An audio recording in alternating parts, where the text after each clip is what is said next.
Johnny Walker should have won the fight, and it should have been ruled a disqualification. Now, there is so much talk on the doctor. You have to understand, when Dana comes into the ring and tells Johnny the referee is inexperienced, he screwed up, we'll figure this out. For you guys to take those words in a literal context makes you a mark. You are now the fool in the audience that thinks Hulk Hogan just leg dropped and stopped Andre the Giant for the 1-2-3. Those words were spoken with one objective, and it was not to break down the match or to break down how the match concluded. Those words were spoken to get Johnny to stop assaulting referees and officials and starting a melee. They were not spoken or meant to be literal in even the smallest of capacities. In the moment that was said, Dana had not yet been told what the referee's conversation with Johnny was, and Dana revealed that at the post-fight press conference. So this isn't a maybe. This isn't my opinion. This is on video.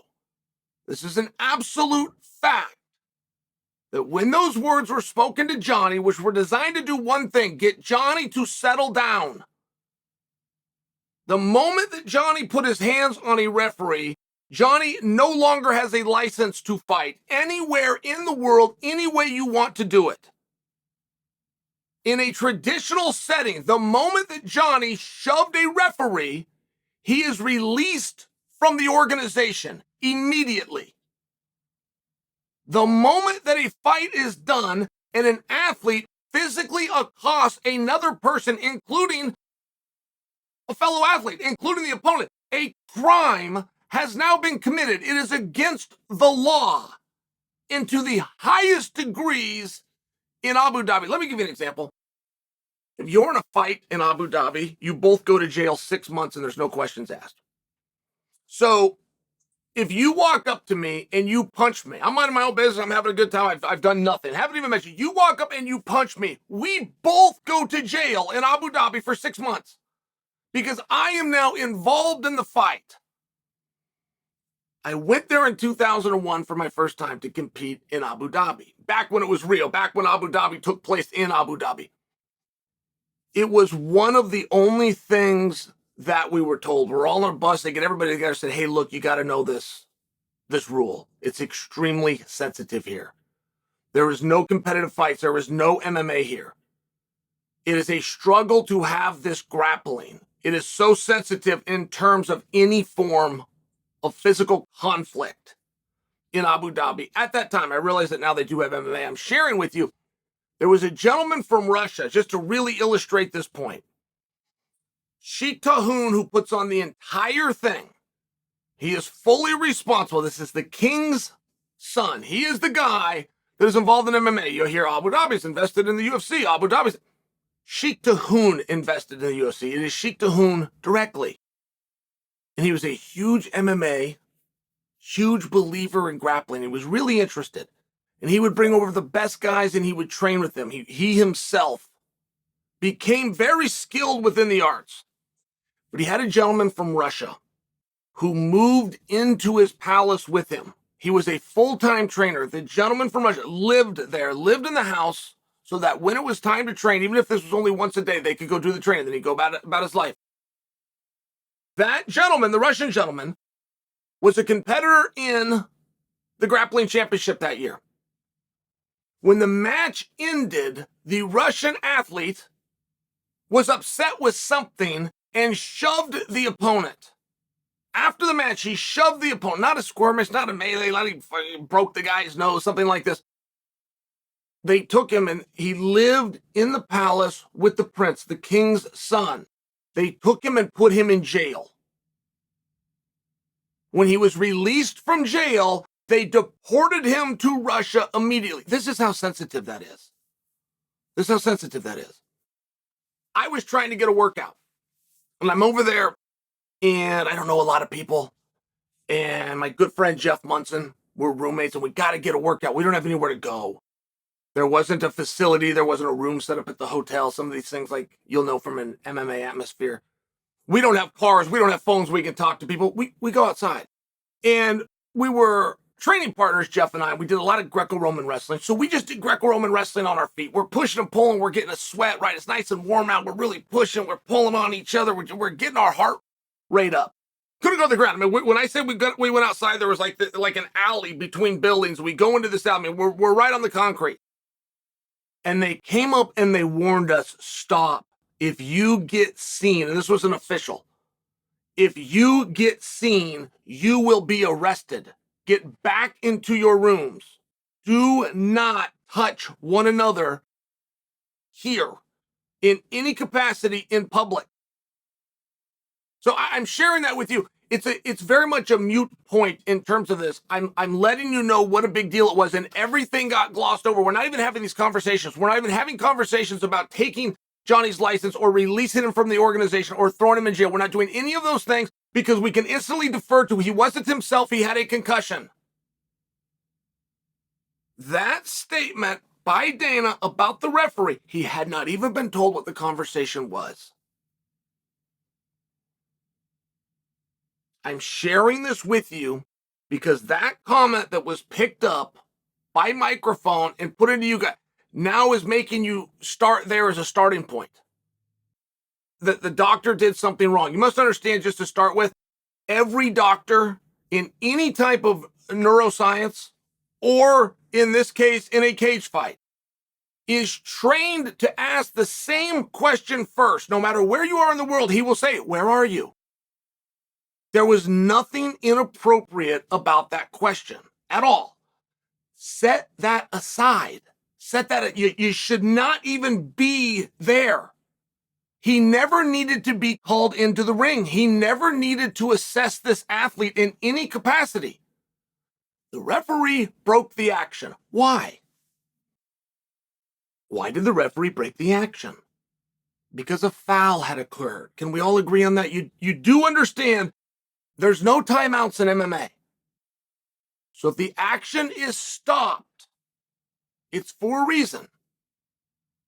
And at that point, you have two options. Do we have a disqualification or do we have a TKO? We don't do timeouts. So if that match was to be restarted, they likely would have restarted them just like this, just like the fight was started. That would have been wrong. If they restarted the fight and followed the rule that they clearly are not apprised of, you would restart them in as close to the same position as you could. You would put Johnny, who was just fouled, into a negative position which he was in, which is held up against the fence by the Dagestani fighter Ankalaev. There was not a point taken away. And the point is the biggest deal here. As soon as that action was broken, and I'm watching this, I'm turning to the people I'm watching this, and I say, the referee has not taken a point. They're saying, well, Chael, why would that matter? Well, it matters because the point is what signifies that the referee is deeming that to be illegal. If the referee has not taken a point, then he has also signified that it is not illegal, which means if Johnny cannot continue, we are now going to have a no contest. Had he taken the point away, it now represents that it is eligible for disqualification. So when you have people arguing that the ref did this wrong, or the ref should have given him 5 minutes, almost anybody, regardless of what happened, could fight after 5 minutes. I mean, just by example, if a guy gets knocked out within our sport, if you give him 5 minutes, he can likely continue. It doesn't have anything to do with it whatsoever. We have extremely few rules in the sport. Don't bite the guy and don't kick the son of a bitch when he's down. There are very, very few rules. This happened earlier in the evening with Tim Elliott's match, not once, but twice. And it was observed, and it was seen, and it was stopped, and there was no point taken away. It's a very baffling thing. And because you overheard some audio that was designed to do one thing, calm Johnny down. Johnny's just putting on a show. This is just a show. He got exactly what he was attempting to do. But that's not relevant either. There is nothing wrong with being fouled and taking the win. There's 4 ways to win a fight. And people always want to act like there's not. There's a Warriors. I'm going to let it be Warriors. We're going to go to a decision, or we're going to go to a submission, or we're going to go to a knockout. Well, how about we go to number 4, which is on that exact same page? Disqualification. If you can frustrate your opponent and get him to cheat, you can now beat him. There's no shame in it. Don't talk about he should have had 5 minutes and he could have recovered. Don't talk about any of that. Because now you're talking about that Johnny should have to go back out there after being fouled, whether he's okay or whether he's acting okay or whether he's given to the peer pressure of the crowd, whatever it is, you're talking about him having to go back into the same position and continuing a match after he was illegally fouled with a shot to the head. It wouldn't matter if he was 100%, it didn't change him. It wouldn't matter if a shot to the head was like Popeye with his spinach and it made him better. Illegal move happened. The referee broke the action because he saw it and knew it was inappropriate, but he didn't call it illegal. That's the mistake here. The doctor did nothing wrong.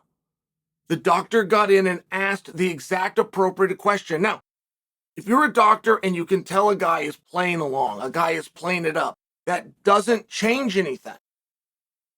If he's tagging you in as his tag team partner, hey doc, I don't know where I am. I don't know what's going on here. I got cameras on me though and I need to look brave. It doesn't matter. You still rely and defer to that. Not to mention, the doctor's opinion was not relevant. It was not the only person's opinion. And this is another thing people don't know. They call it a doctor stoppage. The referee's the only one that can stop the fight, not the doctor. The doctor can say he can't continue, and the referee can continue the match.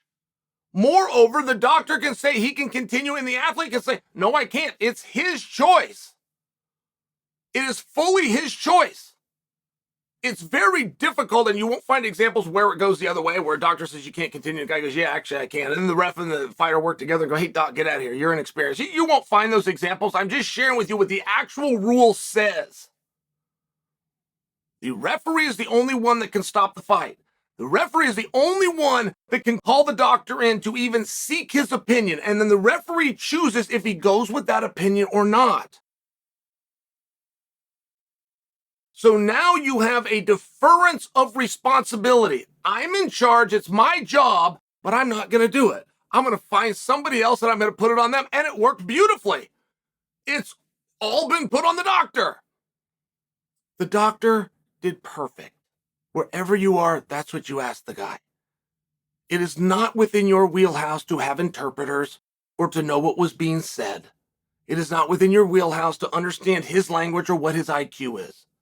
You're assessing that fighter in any way that you want. If he said, where are you? And Johnny said, I am in the octagon in Abu Dhabi. It's 3 p.m. on Saturday, and I'm taking on Ankalaev, who just need me in the head. The doctor can stop the fight. He can suggest to the referee that the fight be stopped. You're going down the wrong road. You're going down the wrong road, talking about the 5 minutes or the inexperience or the questions that were asked. The doctor was called in by the referee because of a technique that was believed to have a strong potential, and it turns out it was correct, of throwing him off mentally. He took a knee to the head, and he took it illegally. That's all you have to know. The referee, under what he did, would have restarted the fight. A fight that he stopped because of a blow in a sport that does not have timeouts. That's a disqualification.